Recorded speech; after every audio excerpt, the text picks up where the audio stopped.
This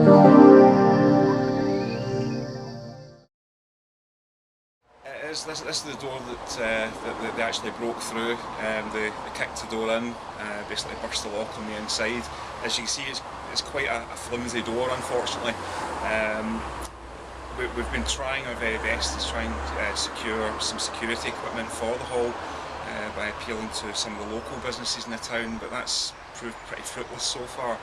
So we're wanting to try and make a wider appeal to the whole of Renfrewshire and to businesses in the community to possibly step forward and help us secure the premises for the benefit of the kids within the Scout group. Basically the Scouts were in the hall having a sleepover that Friday night because it was the last night of the session before we break for the summer recess. The kids were basically just lying here on the floor, just watching a movie that was projected up onto the wall. I was lying over on the chairs behind us here, again just watching that film. The other leaders were in the Scouters room at the time, and then all of a sudden we just heard this loud bang. At first I actually thought it was something that had fell on top of the leaders in the Scouters room, and it wasn't until the second bang that I realised, no, something serious is wrong.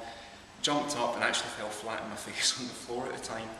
As I got to the main entrance for the hall, the other leaders had also got to the door of the Scouters room, and that's when we were confronted by these roughly 6 18-year-olds or over 18-year-olds, a couple of them having golf clubs, and they were basically threatening to bash the Wayne's heads in if anybody got in the road.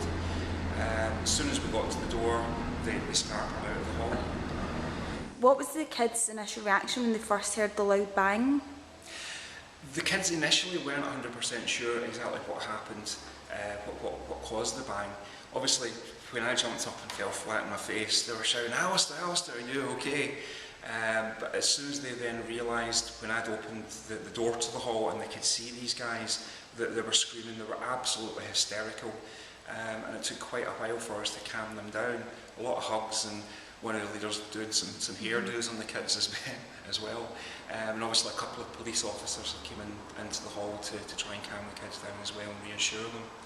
Well, obviously the police are doing their very best to try and actually find the culprits for this, and they have been reviewing CCTV footage in other parts of the town.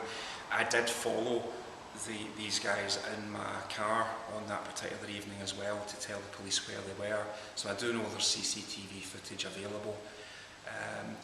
The only other thing that we have done is ask the police to increase their security patrols around the Scout Hall, in particular over the summer months as well. I have had reassurance that if we have any further events in the hall, as long as we let the local station know, they will put it in their daily briefing to increase the patrols for us as well. Other than that, as I say, it's really just a major appeal to the local businesses to try and come forward and please help us secure the hall a wee bit better. The Scout Association is a charitable organisation, and as such we are self-relying on funds, raising our own funds. In this day and age, it's extremely difficult for us to raise these kinds of funds, especially with the cost involved with the likes of CCTV equipment, which is what we really need.